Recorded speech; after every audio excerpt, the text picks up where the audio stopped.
que contrastan con el carácter abstracto e impersonal de esta totalidad social que empieza a llamarse sociedad. Ahí en su momento, el encuentro mío con Nisbet, con Tonis, fue muy gratificante y pues he vuelto a leer. O sea, él es el que era un joven, o sea, que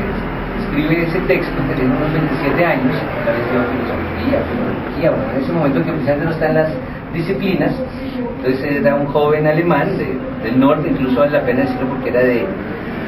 una zona rural, de una minoría étnica. Uno también se imagina que los alemanes todos son iguales, los franceses son iguales, y también allí hay o hubo minorías étnicas que quedaron sometidas también en la dirección de los estados nacionales. Entonces, como para mirar esa perspectiva, era militante socialista en su momento, de hacia alemán, marxista, y entonces él va a plantear como decir que el mayor daño, como decir que está introduciendo el capitalismo más allá de la explotación, es que está introduciendo un nuevo tipo de relación social que no existía y es el que en última se estaba imponiendo y se impuso, y es la relación contractual basada en el supuesto de que hay individuos con intereses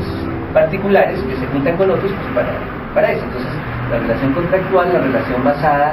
en lo impersonal, sino precisamente la idea abstracta de que básicamente pues era funcional pues a la idea de los estados modernos y al capitalismo que se estaba construyendo, ¿verdad?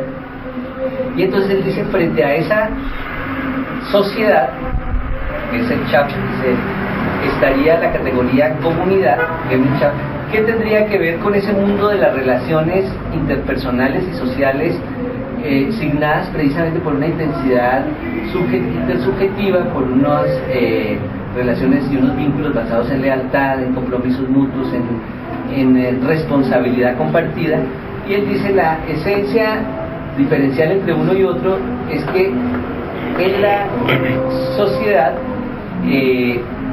los individuos están separados como punto de partida y punto de llegada, o sea, en cambio en la otra lo colectivo, lo comunitario precede y sucede a cualquier vínculo social. Entonces él va a decir, bueno, hay comunidades de sangre, comunidades territoriales, comunidades de espíritu, que decía, pues la gente, porque ya él mismo se ponía como ejemplo, decía, nosotros los militantes socialistas no es que vamos del mismo lado ni tengamos parentesco, pero nos une como una hermandad de una comunidades de futuro. Entonces, a mi juicio es muy potente porque incluso él pone a hablar, o sea, ya el siguiente que hace referencia a la idea de comunidad es Weber, y pues ya lo que hace es tomar como partida lo de Tonis, discutir algunas cosas, incorporar otras. Durkheim, incluso es una cosa interesante, en las búsquedas encontré una reseña que hizo Durkheim al libro de Tonis recién salido, una reseña como el año 1899, excelente francés, y entonces donde casi dice, oh, qué interesante esto que está ahí. Después él va a hacer otros planteamientos sobre la idea de comunidad, hacen los estudios sobre lo religioso, que hay mucho con la antropología, y que también haya algo, pero a mi juicio y en su momento, por ejemplo, que fue como la idea de comunidad que yo exhibí y promoví en los 90 y buena parte de lo que llevamos esta década, era destacando esa categoría de Tonis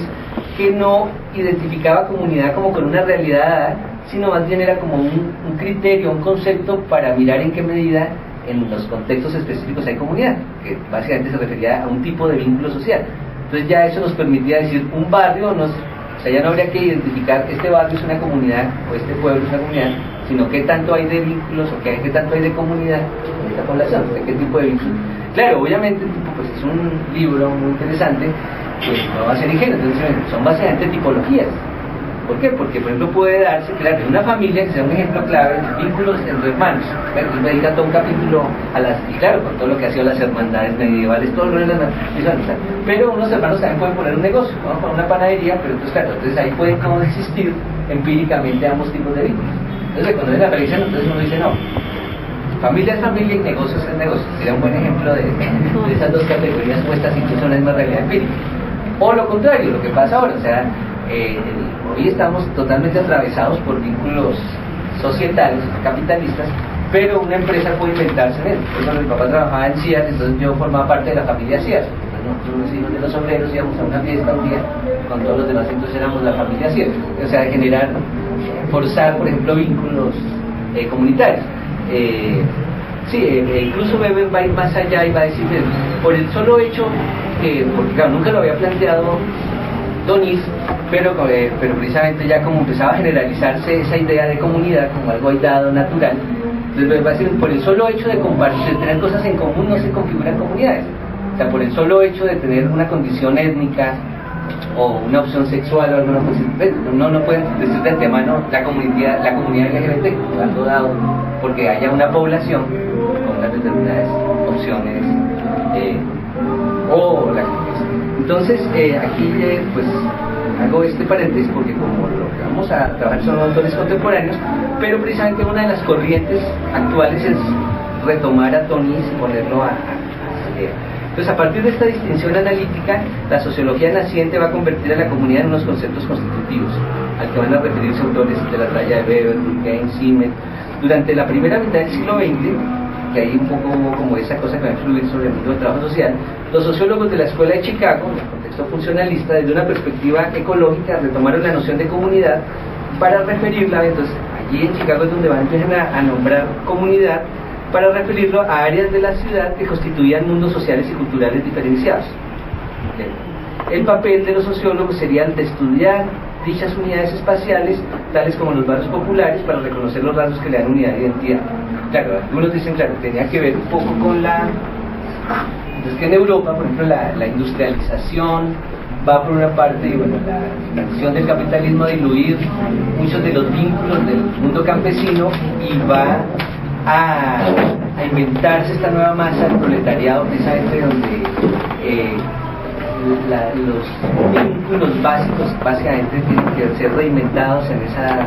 pero más bien la mirada que había en ese momento del mismo trabajo de Engels, no sé qué, la condición de la clase obrera en Inglaterra era más bien con una mirada pesimista. O sea, aquí ronda es la desunión, la anomia, el vicio. En este caso, en el proceso de formación de las ciudades norteamericanas industrializadas como Chicago, pues básicamente va a pesar mucho la identidad migratoria. Después el barrio chino, el barrio italiano, el barrio irlandés, un poco lo que vimos en la película esta de las pandillas de Nueva York.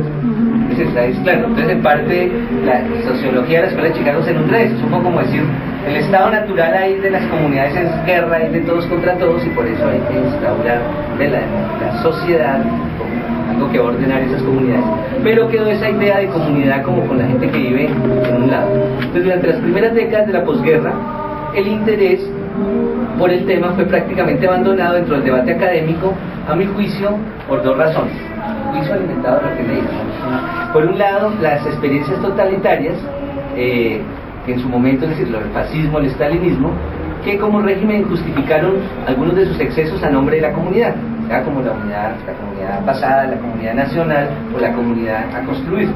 Incluso toda una corriente de autores que encontré italianos y franceses contemporáneos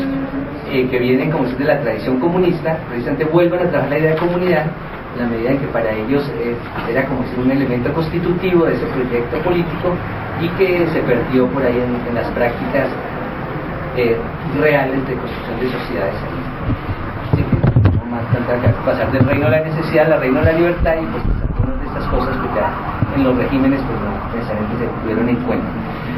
Lo cual llevó a que esta categoría se desprestigiara. Incluso en buena medida Tonis, que es de verdad muy clave, o sea, Tonis tiene el mérito no solamente de haberlo planteado, como se le ha hecho el plan de esa discusión, de haberlo hecho muy joven. El resto de su vida se la pasó Tonis discutiendo, aclarando, defendiendo su libro, ampliándolo, pero fue como Simmel de estos personajes en buena medida que nunca lograron como escalar una posición en el mundo académico, fueron medio marginales. Y una cosa muy interesante como a nivel de testimonio, es que claro, era socialista, fue siempre como un socialista ya en su etapa adulta, mayor, como independiente, y ya cuando sube el nazismo al poder y el partido socialista es proscrito, él se afilia, ya como decir sí, es un personaje de 80 años, y pues obviamente es expulsado de la universidad y pues pasa, como decir, las penurias en el tema de como política, en que todo el mundo estaba saliendo del partido socialista porque claro, pues,